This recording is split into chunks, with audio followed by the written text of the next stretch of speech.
Shrimati Kiran Chaudhary. Question number 450।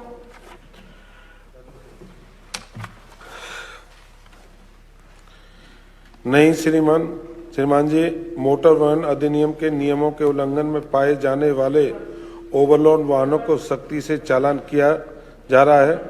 2019-20 में कुल 28,199 वाहनों के चालान किए गए हैं और 104 करोड़ 34 लाख करोड़ वसूल किए गए हैं। खनन भूविज्ञान विभाग के खनन के सामग्री ले जाने वाले 1492 वाहनों को भी पकड़ा गया है।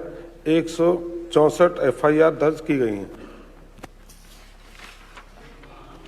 मैं माननीय मंत्री जी से पूछना चाहूंगी आपके माध्यम से, क्वेश्चन जो है वो कुछ और है, आपने उसका आंसर कुछ और दिया है। मैंने क्वेश्चन में साफ पूछा है, government whether operated in the state in collusion of the government officials and owners of stone crushers, overloaded vehicles के उसमें, and give me the details thereof together with the action taken by the government। आपने मुझे ये बता दिया कि 164 FIRs आपने कर दी हैं, बहुत अच्छी बात है आपने करी, लेकिन आपने मुझे ये जो मेरा प्रश्न था कि कौन से ऐसे गवर्नमेंट ऑफिशियल्स हैं जो इसके अंदर जिन्होंने कल्यूड करा है, उनके खिलाफ क्या कार्रवाई करी आपने, वो नहीं बताया। मैंने डिटेल्स मांगी हैं कि किस कौन से आपने कौन से ये जो क्रशर ऑपरेटर्स हैं उनके खिलाफ आपने कार्रवाई करी है, वो आपने नहीं बताया। तो आप जो है ये जो है क्वेश्चन को पूरी तरह से घुमा रहे हैं, इसका तो कोई फायदा नहीं। मंत्री जी, आप इसका जवाब सही दीजिए मुझे, या अगर नहीं है तो फिर आप बोल दीजिए कि आप जवाब सही नहीं है। क्रैशर के खिलाफ कैसे कार्रवाई करेंगे ओवरलोड में? ओवरलोड तो वाहन लेकर जा रहा है ना जी, वाहन के खिलाफ कार्रवाई करोगे? मैंने इसमें साफ लिखा है, government against earning transport operators and government officials. मुझे ये बताइए ना, कौन से which are the government officials you have taken action against, या नहीं लिया तो बोलो नहीं लिया हमने, बात खत्म। That's what I want to no.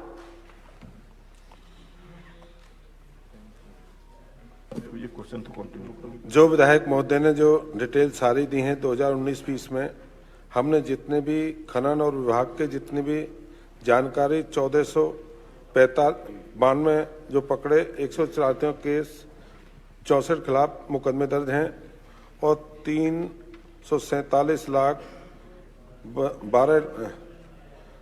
Crore 47 lakh 12 हजार राशि एकत्रित की है। और जो राशियों की जो डिटेल है जिला वाइज, और जितने भी हमने चालान मुकदमे दर्ज करे हैं वो डिटेल वाइज जिले वाइज है।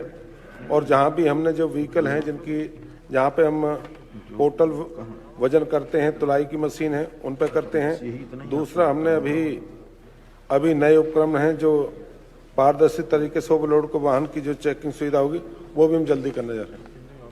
मेरा प्रश्न कुछ और है, मैं ये सीधा पूछ रही हूँ कि which are the officers who are responsible, जो जिनके कल्यूजन से ये हुआ है, उनकी आप मुझे बताइए, उनके खिलाफ कोई कार्रवाई करी है नहीं करी है? उनके खिलाफ कार्रवाई है, जो उनके खिलाफ FIR दर्ज हुई है, उन्होंने चालान करे हैं, पेमेंट करी है, और क्या करें बताइए ना आप। FIR आपने दर्ज कराई? FIR दर्ज है, उनके व्हीकल चालान हुए, उन्होंने पेमेंट करी है, सबकी है। और बताइए क्या करें? ऑल ओवर है FIR तो, जो है जो वाहन चालक है उनके ऊपर है, दूसरे भी हैं। ऑफिशियल के खिलाफ किस? अध्यक्ष महोदय, ये एक वेग प्रश्न है, एक वेग प्रश्न है कि किस ऑफिशियल के खिलाफ, किसके खिलाफ क्या किया। या तो इनके पास कोई जानकारी ऐसी हो तो ये हमको बताएं, हम उसके ऊपर एक्शन लें। और जिनके खिलाफ कार्रवाई की है वो मंत्री महोदय ने बता दिया है कि इतने वाहन पकड़े गए हैं, इतने FIR की गई है, और जब FIR होती है तो उसका एक्शन आगे चलता है, और उसके अंदर जब प्रमाणित होता है तो उनको सजा मिलती है। आखिर इस सारे विषय को लेकर के जब शिकायतें मिल रही हैं, प्रत्यक्ष प्रमाण तो कोई देता नहीं है, ना देने वाला देता ना लेने वाला देता है। आखिर में जब हमको ये पता लगा कि ये जो RTO ऑफिस हैं इसके अंदर भ्रष्टाचार के विषय आ रहे हैं, हमने अल्टीमेटली अब 1 महीना पहले क्या किया, ये किया कि हमने डबल जो जिम्मेवारियां मिली हुई थी ऑफिसर्स को, खास करके ADCs को RTA बनाया हुआ था, हमने ADCs को अलग कर दिया, RTS को अलग किया, केवल इसलिए कि इस समस्या में कोई भी अगर मामला है तो उसका हल कैसे पाया जा सके। RTA का बल्कि नाम बदल करके DTO किया हमने, डिस्ट्रिक्ट ट्रांसपोर्ट ऑफिसर, और उनमें अब ऐसे लोग लगाए हैं जो उन चीजों को ठीक करने में सक्षम होंगे। लगभग 250 लोग ऐसे चिन्हित किए गए कि जो कहीं ना कहीं बैठ के गड़बड़ करते थे और गड़बड़ करने वाले को उनको सबको ट्रांसफर किया। और इसके बाद सुनिए इसके बाद लेटेस्ट ऐसे लोग मिले कि जब इसके अंदर जो उनके स्टाफ के लोग मिलकर के व्हाट्सएप ग्रुप बनाए हुए ड्राइवर्स के साथ मिलकर के ऐसे कम से कम 8-10 ग्रुप्स ऐसे पकड़े गए हैं, उनको उनके खिलाफ कार्रवाई की गई है। उनको अगर नौकरी में कुछ लोग कच्चे नौकरी में थे, आउटसोर्सिंग में थे, उनको हटा दिया गया है और जो लोग कच्चे नहीं थे उनके खिलाफ एफआईआर के माध्यम से कार्रवाई होगी। बड़े डिटेल के अंदर बताया। मैं भी यही पूछना चाहती हूँ कि आप नाम तो कुछ भी बदल दीजिए, आरटीए का कुछ और बना दो, उसका कुछ और बना दो, दैट्स नॉट रेलेवेंट। मेरा प्रश्न साफ है कि कोई ना कोई इसमें जो ऑफिसर्स जो हैं, आपने जो 164 एफआईआर करी हैं, उनमें से कोई ऑफिसर के ऊपर, कोई ऑफिशियल के ऊपर एफआईआर दर्ज हुई है क्या?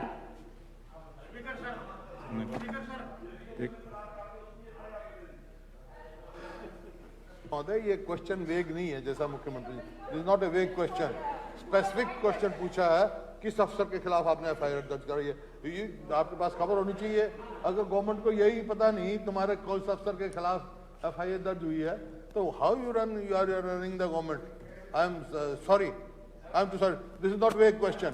Is on the record, FIR is on the record. जितनी एफआईआर हैं सारी मंगवा लीजिए, सब में नाम देख लीजिए, या तो बताएं कि हाँ ये ऑफिसर या ये कर्मचारी है जिसके खिलाफ कोई कार्रवाई। हमको बता, मेरा कहना है कि सारी चीज ऑन रिकॉर्ड है, आप देख लीजिए, या आप नाम बताइए कि फलाना आदमी भ्रष्टाचार है, उसका कोई सबूत दीजिए, हम ले देंगे। इन्वॉल्व हो गए, इतना भारी घोटाला हो रहा है और एक वेग क्वेश्चन है। How is this vague question? I fail to understand. This is not a vague question. We want a specific answer. अध्यक्ष महोदय, स्पेसिफिक आंसर चाहिए हमारे। नहीं देखिए, मैं समझता हूँ कि अगर आपके पास कोई जानकारी या मुख्यमंत्री जी अश्योर करें, हम 2 दिन में कल बता देंगे सबके नाम, कोई बात नहीं, ठीक है, कल बता देना, आज याद नहीं तो कल बता देना। नहीं, श्योर करता हूँ कि कोई भी नाम विद सब प्रूफ उसी दिन कर देंगे। कल बता दोगे? आप बताइए, ऑफिसर के नाम, आप बताइए, कल बता दो।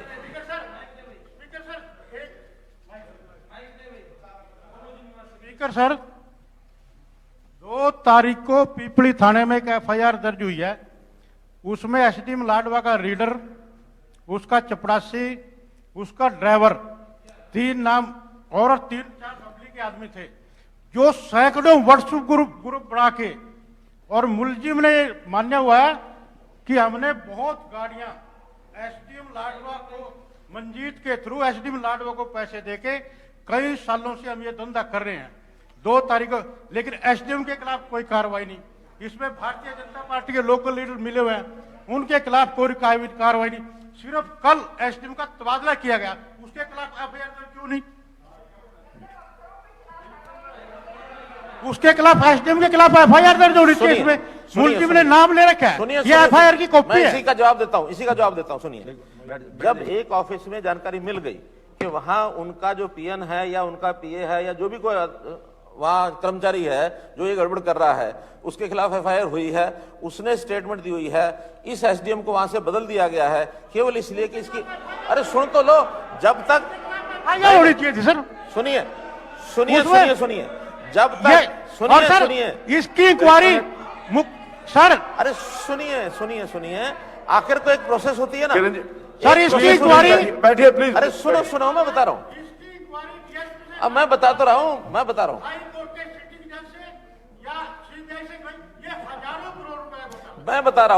हूँ, जब भी कभी कोई सूत्र मिलता है, सुनिए, आखिर तो इन्वेस्टिगेशन का सिस्टम होता है ना, जब कोई सूत्र मिलता है, एफआईआर होती है, उसके बाद उस इन्वेस्टिगेशन के बाद अगर एसडीएम का कोई रोल मिलता है तो एसडीएम के खिलाफ कार्रवाई होगी। मान लो किसी ने एसडीएम का नाम लेकर के और अपनी जान छुड़ाने के लिए किसी का भी नाम ले देगा, हमारे आपके भी नाम बहुत लोग ले देते हैं। आखिर तो इन्वेस्टिगेशन में, हमको इन्वेस्टिगेशन में एक जगह पर एक सूत्र मिला था, कहां? दादरी के अंदर इसी प्रकार का एक विषय आया था, वहां के डीसी और उनकी पत्नी क्या थी वो, हाँ तोमर, क्या उन दोनों के खिलाफ हमने कार्रवाई की, सस्पेंड किया, केस आज भी चल रहा है। इसलिए जिस किसी के खिलाफ कोई कार्रवाई मिलती है, यानी कोई प्रमाण मिलता है, आगे बढ़ेंगे। आज उनके खिलाफ एक्शन शुरू हो गया, उन दोनों को, यानी जो एसडीएम है उसका ट्रांसफर तुरंत इसलिए किया कि वहां किसी प्रकार से प्रभावित ना करे उसको, एफआईआर हो गई है, आगे विषय बढ़ेगा।